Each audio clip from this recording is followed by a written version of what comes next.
ആവൂ ആ ചീസ് വരണ വരവ് കണ്ടാ. അപ്പോൾ എങ്ങനെ ഉണ്ടാക്കല്ലേ? Let's make some loaded fries. ഞാൻ ആദ്യം ചിക്കൻ ഒന്ന് ചെറുതായിട്ട് കട്ട് ചെയ്തെടുത്തിട്ടുണ്ട് കേട്ടോ. ഇനി ഇതിലേക്ക് നമ്മുടെ സ്പൈസസ് ഒക്കെ ചേർക്കാം. ഉപ്പ്, മുളക്, കുരുമുളക് അങ്ങനെ എല്ലാം ചേർത്തിട്ടുണ്ട്. ഇനി നമുക്ക് അതിലോട്ട് ഒറിഗാനോയും കൂടെ ചേർക്കാം കേട്ടോ. നല്ല ഫ്ലേവറായിരിക്കും ലോഡഡ് ഫ്രൈസിന് ഒറിഗാനോ ചേർത്ത് കഴിഞ്ഞാൽ. ഇനി നല്ലതുപോലെ മിക്സ് ചെയ്തിട്ട് എല്ലായിടത്തും എത്തിക്കഴിയുമ്പോൾ നമുക്ക് റെസ്റ്റ് ചെയ്യാൻ വെക്കാം. ഒരു അരമണിക്കൂർ വെക്കാൻ ക്ഷമയുണ്ടെങ്കിൽ. ഇനി നമുക്ക് വൈറ്റ് സോസ് റെഡിയാക്കി എടുക്കാം. അതിന് ബട്ടർ എടുക്കണം. ഇത് വരുന്നില്ലല്ലോ.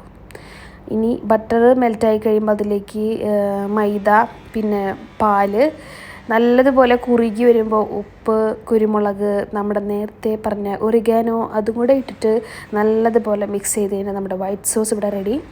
വൈറ്റ് സോസ് ഒരു പ്രത്യേക ടേസ്റ്റാണ് കേട്ടോ. പിസ്സയൊക്കെ ഉണ്ടാക്കുമ്പോൾ അതിൽ ഇടാനായിട്ട് ഇത് ബെസ്റ്റാണ്. അങ്ങനെ നമ്മുടെ വൈറ്റ് സോസ് റെഡി ആയിട്ടുണ്ട്. ഇനി കുറച്ച് ഓയിൽ ചൂടായി കഴിയുമ്പോൾ ഫ്രൈസ് പൊരിച്ചെടുക്കാം.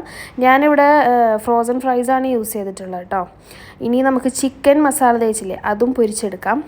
ഞാൻ ഫ്രൈസിലേക്ക് നമ്മുടെ മയോനൈസും പിന്നെ കെച്ചപ്പും കൂടി ചേർത്തിട്ടാണ് കേട്ടോ മിക്സ് ചെയ്യുന്നത്.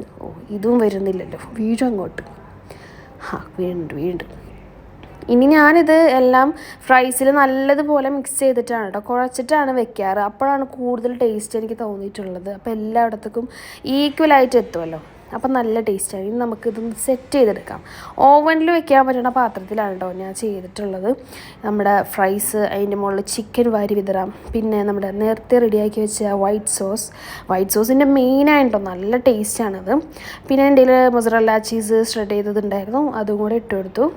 അതില്ലെങ്കിലും നല്ല ടേസ്റ്റാണ് കേട്ടോ. ഉണ്ടെങ്കിൽ വേറൊരു ടേസ്റ്റ് തന്നെയാണ്. ഇനി നമുക്കിത് ഓവനിൽ വെച്ച് ചീസ് മെൽറ്റ് ചെയ്തെടുക്കാം. അപ്പോൾ നമ്മുടെ ലോഡഡ് ഫ്രൈസ് റെഡി.